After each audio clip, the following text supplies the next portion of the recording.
हमारे सारे धर्म ग्रंथ कुछ प्रेरणा देते हैं। जब माता सीता का हरण करने के लिए रावण आया था तो आसुरी वेश में आया था क्या? साधु का वेश बना के आया था। तो अक्सर आसुरी शक्तियां साधु का आवरण ओढ़ के आती हैं। वो अपने को कहती हैं हम लिबरल हैं, ह्यूमनिस्ट हैं, हम तो ओपननेस की बात करते हैं, फ्रीडम ऑफ स्पीच की बात करते हैं। और इतनी मजेदार बात यह है कि इसमें सबसे ज्यादा जानते कौन सी दो शक्तियां एक हो जाती हैं जो सीए के आंदोलन से आते देखो, लेफ्ट लिबरल कम्युनिस्ट और कम्युनिस्ट और फंडामेंटलिस्ट मुस्लिम। और मजे की बात यह है कि आप दुनिया में एक कम्युनिस्ट देश बताइए जहां तोप लगा के मस्जिदें न उड़ाई गई, चाहे रशिया हो या चाइना। और एक मुस्लिम देश बता दीजिए जहां कम्युनिस्ट पार्टी प्रतिबंधित ना हो। अच्छा चलिए, एक कम्युनिस्ट देश बताइए जहां फ्रीडम ऑफ स्पीच हो, और एक मुस्लिम देश बताइए जहां फ्रीडम ऑफ स्पीच हो। तो गजब है साहब। पूरी दुनिया में जो एंटीथीसिस है फ्रीडम ऑफ स्पीच और लिबरलिज्म के, और इतना ही नहीं, एक दूसरे से ऐसे दुश्मनी है, मतलब उसको शब्दशः न लिया जाए, मैं प्रतीक में कह रहा हूं, सांप ने वेले की लड़ाई है।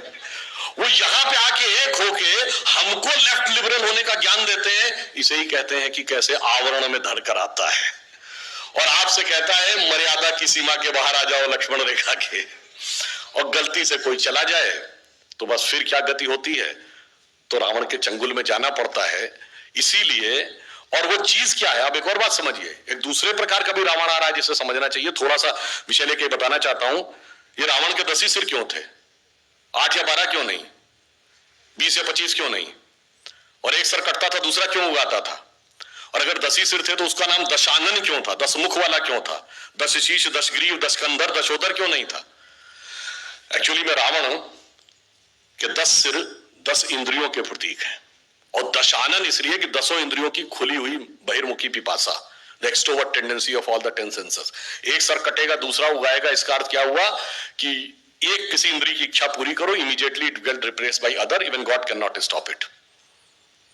इसलिए यानी क्या है, वही जो आजकल कंज्यूमरिज्म, मार्केटिज्म बच्चों को पढ़ा रहा है, दिल मांगे मोर और चाहिए, हर गाड़ी भी चाहिए, ये भी चाहिए, तो 3 प्रकार की ड्रेसेस चाहिए, 6 प्रकार की स्ट्रिप्स चाहिए, जूते अलग प्रकार के चाहिए, फिर ये भी खाने में चाहिए, 56 प्रकार की आइसक्रीम चाहिए, वगैरह वगैरह।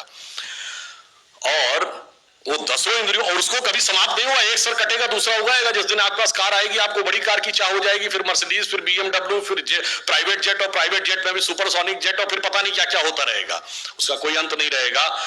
तो आखिर में उसको समाप्त कौन करेगा? धर्म की स्थापना कैसे होगी? राम समाप्त करेंगे। राम शब्द का अर्थ है रमन्ते इति रामा। रम शब्द का अर्थ होता है रमना, किसी में सेटल होना, रमणीक स्थान, रमता जोगी। रमन्ते इति रामा वह तत्व जिसमें सारा संसार सेटल्ड है, the element in which the entire universe is beheld, वो एब्सोल्यूट एलिमेंट है राम। और राम के पिता कौन है? दशरथ।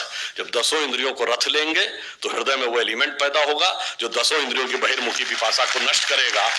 तो रावण कई प्रकार से आ रहा है, वो लेफ्ट लिबरल बन के भी आ रहा है, और वो बन के, और देखिए कितनी मजेदार बात है, महिला एक्टिविस्ट जो लेफ्ट लिबरल थी, जो मिनी स्कर्ट पहनने को लेकर तो बहुत आक्रामक हो जाती थी, और वही हिजाब के साथ खड़ी थी, बुर्के के साथ। मतलब इससे बड़ा आप डाइकोटोमी ऑफ द कैरेक्टर नहीं देख सकते। और इतना ही नहीं, वो ट्रिपल तलाक और हलाला के भी पक्ष में खड़ी हुई थी। इससे ज्यादा आप मजाक क्या समझ सकते हैं कि इसका मतलब उनका किसी भी प्रकार से कोई लेना देना नहीं था किसी भी चीज से, केवल उनको एक धर्म संस्कृति के बारे में बात करे वो करनी थी। इसलिए मैं कहता हूं उस रावण को समझिए भली भांति, और उसका प्रतिकार करने के लिए सूक्ष्म दृष्टि देखिए, और अपनी लक्ष्मण की मर्यादा रेखा न लांघिए। क्योंकि रावण आजकल जानते किस रूप में आ रहा है कि वेश वाणी तत्व दर्शन दूसरों का यह सभी ले, विकृति को हम ग्रहण करते, निज प्रकृति को आज भूले। हो गए हैं स्वप्न सब साकार, कैसे मान ले हैं, संगा गीत था, टल गया सर से व्यथा का भार, कैसे मान ले हम। तो समझिए वो उस रूप में आ रहा है। और फिर अंत में कहता हूं, मगर अब जरा गौर से देखिए,